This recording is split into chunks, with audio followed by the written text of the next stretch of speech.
خاص طور پہ جو دعوتیں ہماری ہوتی ہیں، ویڈنگ سیریمنیز اور بڑی بڑی دعوتیں، غور کیجئے شاید اتنا کھانا ان دعوتوں میں ضائع ہوتا ہے کہ کئی خاندانوں کا کئی مہینے کا راشن ہو جائے، مگر کسی کو احساس ہی نہیں ہے۔ ایک ایک دانے کے لیے لوگ دنیا میں ترس رہے ہیں۔ آج کتنی اناج کی شارٹیج ہے، پانی کو دیکھ لیجئے، اتنا پانی لوگ ضائع کرتے ہیں، چاہے وہ وضو کا وقت ہو، چاہے غسل کا وقت ہو۔ ٹھیک ہے وضو میں پانی استعمال ہوگا، غسل میں ہوگا، لیکن ایک لمٹ تو ہوگی نا۔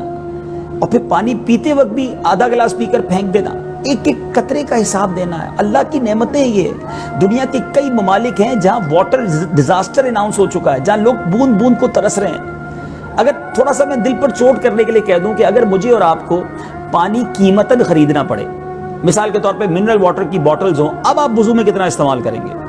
اپنی گاڑی دھونے کے لیے ٹھیک ہے پانی استعمال کرنے کی اجازت ہے، مگر اتنا پانی بہا دیا جائے تو اگر یہی پانی قیمتاً آپ کو خرید کر کہ بھائی آپ کو ایک ملتی ہے نا منرل واٹر کی بڑی بوٹلز بھی ملتی ہیں، بھائی یہ لے کر آپ ذرا گاڑی دھوئیے، تو اب آپ کتنا کفایت شعاری سے پانی استعمال کریں گے؟ پلیز اللہ کی نعمتوں کی قدر کیجیے۔ ایک بار میرے آقا مدینے والے مصطفیٰ صلی اللہ تعالیٰ علیہ وسلم بی بی عائشہ صدیقہ رضی اللہ تعالیٰ عنہا کے گھر تشریف لائے، ایک روٹی کا ٹکڑا گرا ہوا دیکھا، پیارے آقا نے اس روٹی کو اٹھایا اور اسے صاف کیا اور ارشاد فرمایا، اے عائشہ اللہ عز و جل کی نعمتوں کا احترام کیا کرو، اس لیے کہ جب یہ کسی اہل خانہ سے روٹ کر چلی جاتی ہے تو دوبارہ لوٹ کر نہیں آتی۔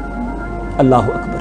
آج ہمارا روزانہ دسترخوان پر کتنا اناج ضائع ہوتا ہے، ہم کیا اپنی پلیٹ صاف کرتے ہیں؟ کیا اس نعمت کی قدر کرتے ہیں؟ اور خاص طور پہ جو اناج ہے نا، جیسے آپ نے حدیث پاک سنا کہ اس اناج کی جس نے ناقدری کی پھر وہ برکت ختم ہو جاتی ہے۔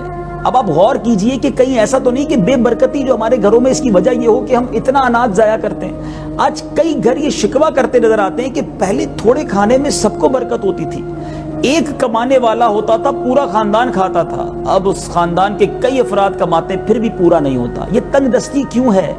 یہ بے برکتی کیوں ہے؟ کہیں یہ اللہ کی ناشکری کی وجہ سے تو نہیں؟ کہیں یہ نعمتوں کی ناقدری کی وجہ سے تو نہیں؟ آپ قدر کیجئے، آپ اللہ کی نعمتوں پر شکر ادا کیجئے، رب کریم آپ کی نعمتوں میں اضافہ فرما دے گا، برکت ڈال دے گا۔